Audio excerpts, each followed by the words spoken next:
నారా చంద్రబాబు నాయుడు గారి నాయకత్వంలో నిర్దేశకత్వంలో రహదారుల నిర్మాణం జరుగుతున్న క్రమంలో నరేంద్ర మోదీ గారు ప్రధానమంత్రి శ్రీ నరేంద్ర మోదీ గారి కేంద్ర పథకాలతోటి జాతీయ ఉపాధి హామీ పథకాలతోటి ఈ రోజున నేను ఇక్కడికి రావడం జరిగింది. మన బాగుజోల నుండి సిరివర వరకు 9 కిలోమీటర్ల రహదారిని 9.5 కోట్ల రూపాయలతో తారు రోడ్డుగా మారుస్తా ఉన్నాం.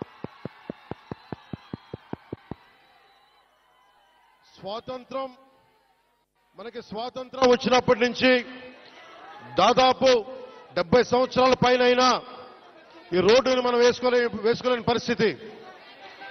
నేను మీ దృష్టికి ఈ రోజున నేను అన్ని వదిలి ఇది మీకు 2000 మీరు కూర్చోవాలి బాబు, మీరు కూర్చోవాలి.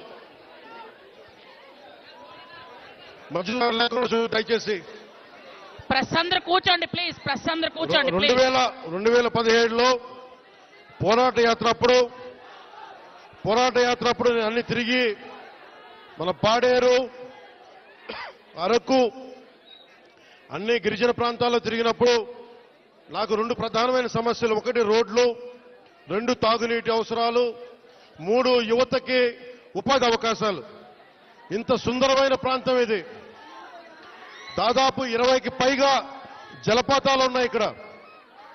మన విజయనగరం జిల్లా, పార్వతీపురం ఇవన్నీ కూడా ఉమ్మడి విజయనగరం కానీ ఈ జిల్లాలో అద్భుతమైన సౌందర్యం ఉంది. ఇక్కడ ప్రకృతి సౌందర్యం. ఇక్కడ టూరిజంను డెవలప్ చేయాలి.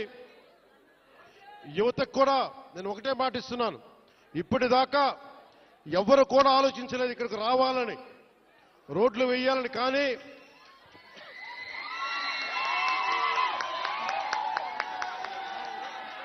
గౌరవ ముఖ్యమంత్రి శ్రీ నారా చంద్రబాబు గారి నాయకత్వంలో ఒకటే నేను కోరాను వారిని, 70 సంవత్సరాలుగా రోడ్లు లేవు ఇక్కడ. 70 సంవత్సరాలుగా రోడ్లు లేవు. బాలింతలు రోజు డోలీలో వచ్చే పరిస్థితి ఉంది. డబ్బులు లేవు ఒకవైపు మన దగ్గర. కేంద్ర ప్రభుత్వం 21 నుంచి 22 వరకు 350 కోట్ల రూపాయల చొప్పున కేంద్ర మంత్రివర్గం మన నరేంద్ర మోదీ గారి నాయకత్వంలో 350 కోట్ల రూపాయలు, 670 కోట్ల రూపాయలు వెనుకబడ్డ జిల్లాలకు ఇచ్చారు.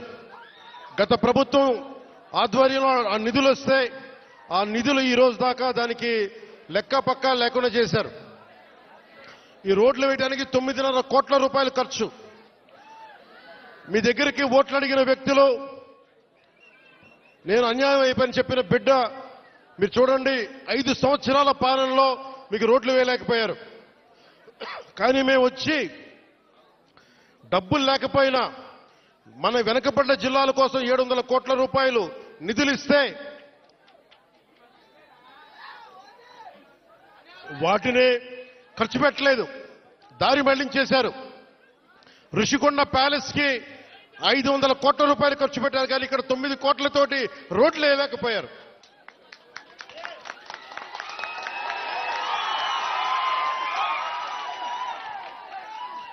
నేను ఈ రోజున దీన్ని ఆధారం చేసుకుని ఒకటే చెప్తా ఉన్నాను. ముఖ్యంగా గిరిజన వర్గ ప్రజలందరికీ, మన్యం ప్రాంతంలో ఉండే ప్రజలందరికీ నేను మీకు నారా చంద్రబాబు నాయుడు గారి ఆధ్వర్యంలో నాయకత్వం నడుస్తున్న ఈ కూటమి ప్రభుత్వం తరపున మనకున్న మంత్రివర్గ సహచరులు కానీ, ఎమ్మెల్యేలు కానీ అందరి తరపున నేను మాటిస్తున్నాను. మీకోసం అహిర్నిశలో ఎండనక వాననక పనిచేయడానికి మేము సంసిద్ధంగా ఉన్నాం. ఇందాక కలెక్టర్ గారు నా దృష్టికి తీసుకొచ్చారు. ఇది పైకి మనం ఎంతవరకు వెళ్తాం ఆగుదామంటే ఒకటే మాట చెప్పాను కలెక్టర్ గారికి. 1 కిలోమీటర్ నడిస్తే కానీ సాధక బాధలు తెలియవు నాకు. కనీసం నేను నడవాలి. నేను అలాంటిది నలుగురు డోలీ పట్టుకొని ఒక గర్భిణి స్త్రీని పట్టుకొని ఎంత ఇబ్బంది పడతారో ఆ బాధ నాకు తెలియాలంటే ముందు నేను నడవాలి, నేను నడుస్తాను దీనికని చెప్పాను. తిరుపతి తిరుమల వెంకటేశ్వర స్వామికి నేను కొండెక్కా. ఆయన్ని ఒకటే కోరుకున్నా, నన్ను కష్టాలు తీర్చమని, ప్రజల కష్టాలు తీర్చమని నేను ఆయన కోరి కొండెక్కాను. ఈ రోజున నేను మన కొండెక్కా, మన కష్టాలు తీర్చమని.